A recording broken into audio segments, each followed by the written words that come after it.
If you're a corporate professional, you know you've got skills, but if you're sitting there wondering how to turn the skills that you've got into offers that people will actually pay for, then this video is for you. Because by the end of this video, you will have a defined offer that you could sell in a week. Note well, this is not a hype video about make £5,000 in a month. This video is about getting you used to generating income alongside your monthly salary so that it starts feeling normal. I'm talking about an extra £500 a month that can grow into an extra £1,000 a month as you get used to what generating income entails. When you're thinking about pivoting from corporate, the first thing that comes to many people's minds is their income. How do they replace it? So if having a defined offer that can generate extra income sounds good to you without having to think about fancy websites and the stress of having it to be perfect, then let's have a chat. So today is going to be a slightly different video to my normal one because I thought I'd mirror a little bit of what happened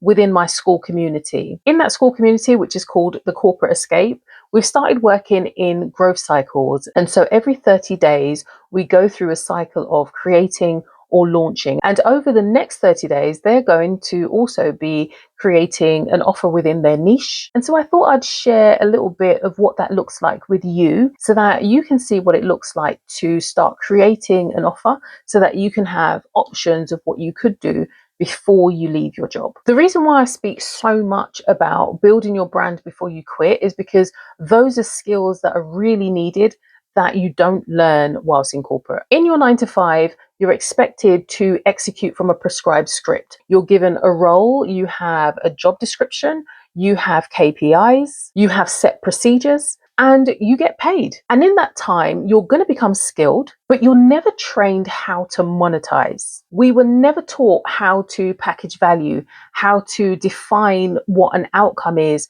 or put a price to it. We never had to because we were just part of a chain. And when you come out and leave corporate, then you have to start thinking about what value does this hold? What are the outcomes that are attached to it? And how do I actually price this so that it makes sense? You've gone from being within a system to standalone, and that can be daunting. Being in corporate has us really good at completing tasks.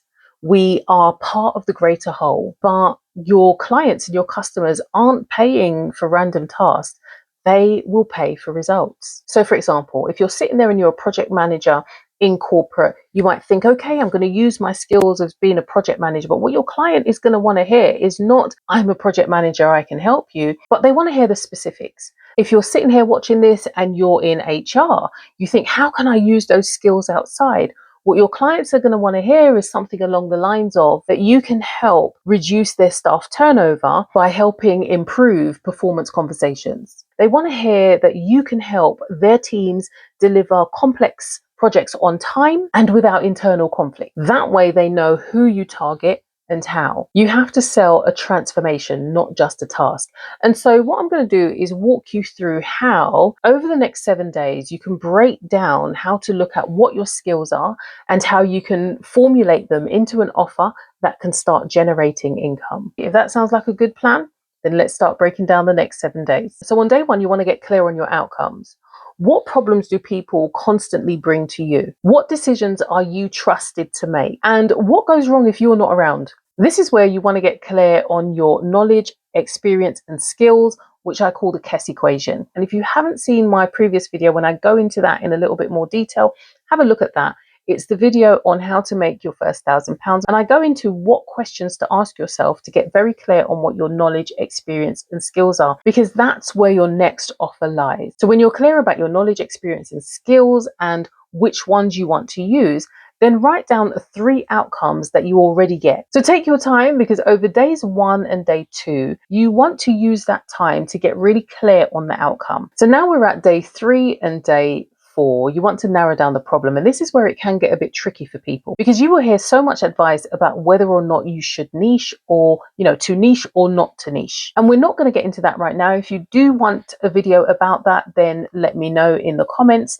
But what I will say is that you have to get specific about who it is you're speaking to and about who it is your service and product is for. Because if you're not clear, they will not know that you're speaking to them. And if you're not clear about who your offer is for and nobody knows who you're speaking to, then you're not going to have an audience. One of the ways that we get stuck when it comes to who's our audience is when we start thinking that we are here for everyone, and we're not. If you speak to everyone, you end up speaking to no one. So you have to get really clear about who you're here to serve. So for example, if you say that I want to work with leaders, you're going to struggle. What you want to be is very clear about what types of leaders you're working with. Is it new managers who are struggling with difficult conversations? That tells your audience and potential buyers that you are speaking directly to them. When you're broad, it makes you invisible. But when you're specific, it creates value. For example, I help new managers handle underperformance within 30 days. That creates value, it's clear, and it's specific. So now you've got specific about the problem that you solve. Let's move on to day 5 when we're looking at the format for delivery. This needs to be simple. It doesn't need to be a course. It doesn't need to be a program. It doesn't need to be a huge piece of work so that now you're taking on more pressure and stress, which is going to lead to burnout. Although you're building a brand, you don't want to go overboard. This is you testing how your skills are going to work in real time. So when you think about the skills that you've got, think about how you can deliver them without putting extra pressure on yourself. You can use formats such as a 90-minute strategy session, a 2-week sprint, a done for you or done with you package, or a 1-day or 3-session package. The more you keep it simple, the easier it will be for you to take action, and that action will give you clarity and confidence to move forward. So far, you're clear on the outcome, you're clear on the problem, and you're clear on how you're going to deliver it. What comes next?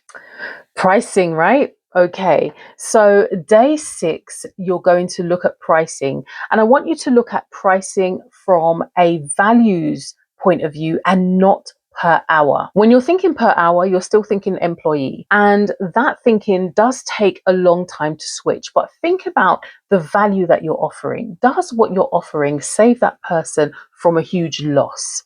You can help them in their business, and it's going to prevent, like a £10,000 loss or a £5,000 loss. Will it save them months of confusion? That you can put together a system that can save them time, energy, and money, and in the meantime means that they can be generating income. Will it speed up their promotion or their employment prospects? If it's yes to any of those things, then you could charge anywhere from £300 to £1,000. But then you may say, oh, I'm really not comfortable charging 3 figures and up. I'm more comfortable around 50 or at a push maybe 100. Okay, does that affect the value that you're offering or the skills that you have? Does it keep it within the realm of being professional? If it were you, what would you think if the service that you were offering came with a price tag of £50? Would you actually think it was worth it in value? Or would you think it was the budget scheme and think it may not live up to what they've offered? And think about what you're trying to achieve for yourself. So say you're thinking, oh, I couldn't possibly charge 3 figures.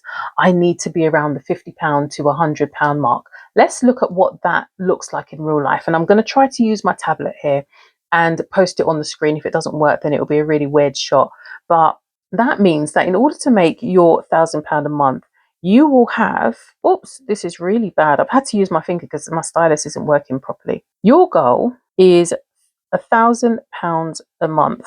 In order to make that £1,000 a month at £50, you would have to work with 20 clients.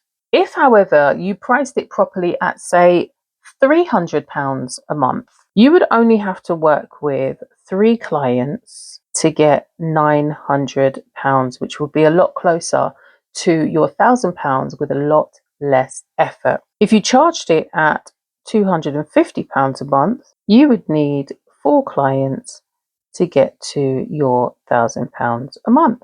Which works best for you in terms of your energy, your finances, and your value? So do the math. Think about your time and energy and charge based on value. And so here we are at day 7. Now you want to draft your offer statement.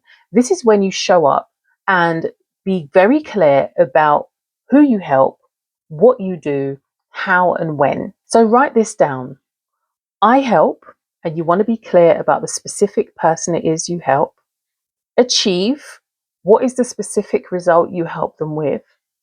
In, what's the time frame that they could expect to receive outcomes if they work on it? What's the specific frustration or pain point that you're working around? So an example of that, based on what your skill set would be, I help new managers handle difficult performance conversations confidently within 30 days without damaging team morale. Or it could be, I help senior professionals reposition themselves on LinkedIn within 4 weeks without risking their reputation.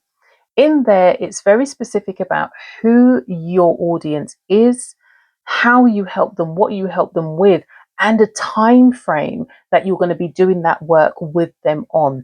And it's really important to make it clear that if they do it in the way that you tell them, the steps that you give them, this is when they will expect to receive their outcome. And when you lay it out like that, it starts feeling real. They know exactly that you're speaking to them, senior professional. I'm on LinkedIn.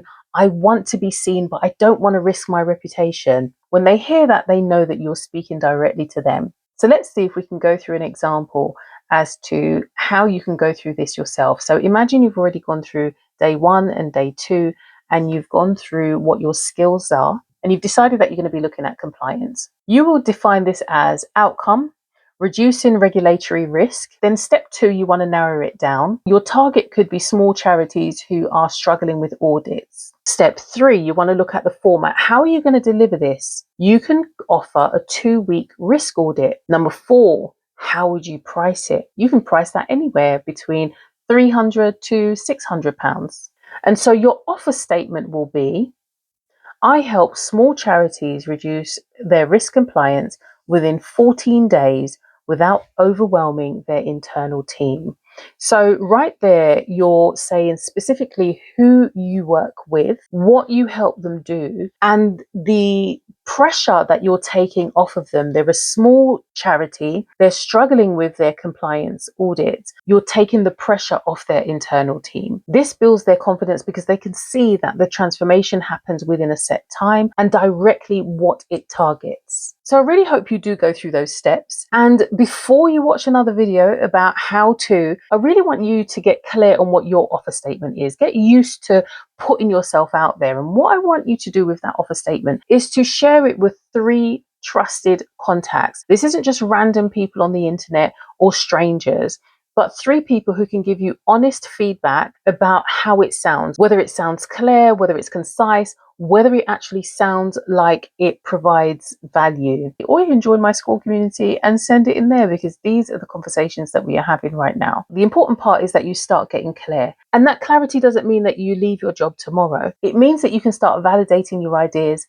now. You can start taking action. You can start testing and see what's working whilst you still have the safety of having your salary. And in this way, you start taking small steps as you build evidence and build your confidence. My next video is going to look at how you can validate this idea. But until then, as you consider juggling your 9 to 5 with building a business, you might benefit from looking at my previous video that looked at how to prevent corporate burnout. Until the next video, bye.